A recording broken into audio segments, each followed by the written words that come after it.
বাঁশের কেল্লার নামটি শুনলেই স্মৃতিপটে ভেসে ওঠে ব্রিটিশ বিরোধী আন্দোলনের অন্যতম মুসলিম নেতা তিতু মীরের চেহারা, যিনি নারকেলবেড়িয়া গ্রামে ব্রিটিশ বিরোধী আন্দোলনের প্রতিরোধ গড়ে তুলতে নির্মাণ করেছিলেন একটি বিশেষ দুর্গ, যা বাঁশ ও অন্যান্য উপকরণ দিয়ে তৈরি করা হয়েছিল।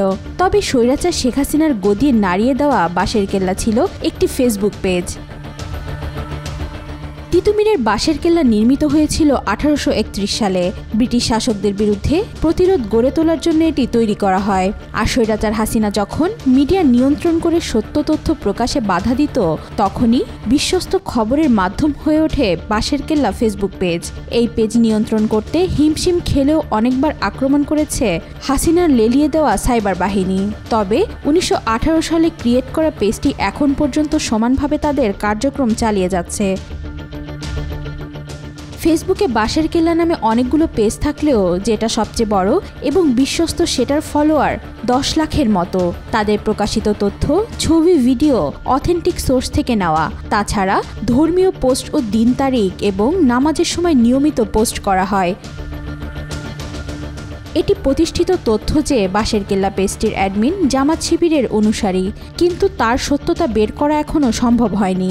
তবে আওয়ামী লীগের আমলে ছাত্রলীগ, যুবলীগ এবং পুলিশের কাছে এক আতঙ্কের নাম ছিল এই বাঁশের কেল্লা, কেননা তাদের অপকর্ম গণমাধ্যমে প্রকাশ না করলেও তা চলে আসত বাঁশের কেল্লা পেজে। এতে বিপদেই পড়তেন তারা। শুধু আওয়ামী লীগ, ছাত্রলীগ নয়, বিএনপি বা ছাত্রদলের কাছেও মূর্তিমান এক আতঙ্কের নাম এই বাঁশের কেল্লা। অন্যায় অপকর্মের তথ্য পেলে তার সত্যতা যাচাই করে প্রকাশ করা হয় এই পেজের মাধ্যমে। ফেসবুকে ভুয়া তথ্যের ছড়াছড়ি থাকলেও বাঁশের কেল্লায় পোস্ট হওয়া 90% বেশি তথ্য সঠিক বলে প্রতীয়মান হয়েছে।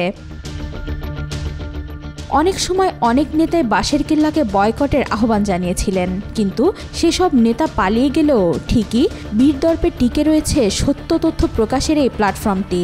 এমনকি বিএনপি নেতা ইশরাক হোসেনও বাঁশের কেল্লা বয়কটের কথা বলেছিলেন, কিন্তু পরে সেই পোস্টটি তিনি সরিয়ে ফেলেছেন। তিতু মীরের বাঁশের কেল্লা যেমন ব্রিটিশ শাসনের বিরুদ্ধে সাহসী প্রতীক হয়ে উঠেছিল, যেটি কেবল একটি দুর্গ ছিল না, বরং ছিল স্বাধীনতা ও প্রতিরোধের একটি মূর্ত প্রতীক, তেমনভাবেই ফেসবুক পেজ বাঁশের কেল্লার সঠিক তথ্য প্রকাশের এক সাহসী প্রতীক, যা স্বৈরাচারের রক্তচক্ষু উপেক্ষা করে আজও টিকে আছে। ওয়াহিদা পারভিন, আজকাল।